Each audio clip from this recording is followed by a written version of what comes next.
Well, finally got Frosty the Tahoe done. I've done this brake line replacement thing. This is the fourth one. And out of all of them, this one has been the worst by far. First two, I made all the brake lines for, and it went relatively by the numbers. The third one,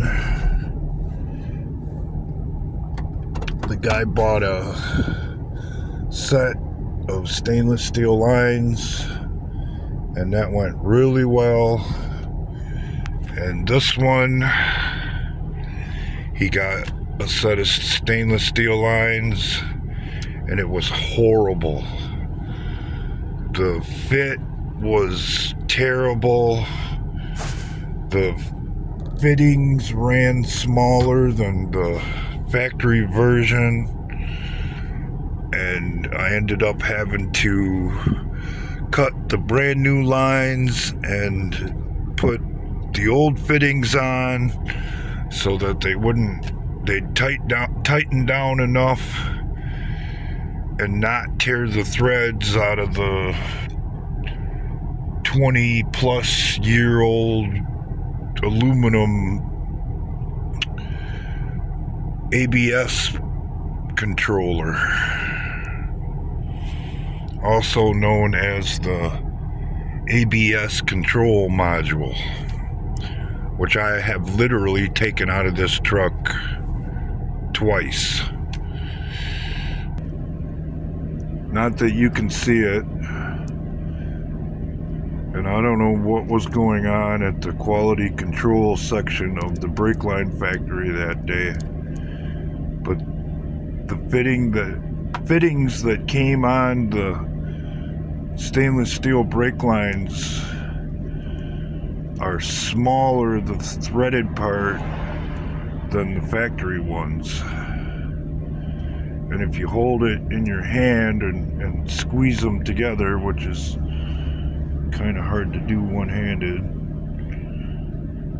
like this, you can literally feel that the older one is a little bit bigger than the one that came on the lines.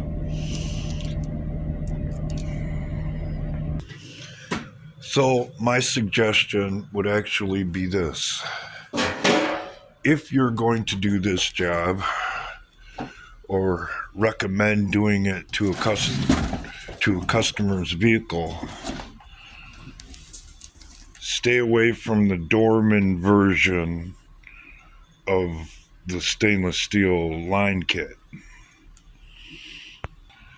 I have had problems with Dorman products in the past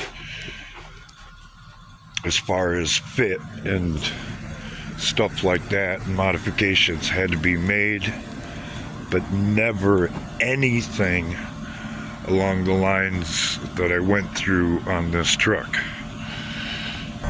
The rear lines went really well. Everything fit exactly as I expected it would, but when it came to doing the fronts, it was a whole nother issue.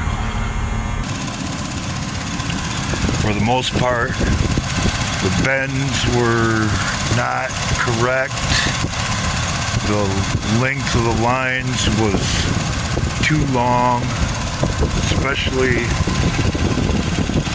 on the feed lines for the master cylinder and the left front wheel.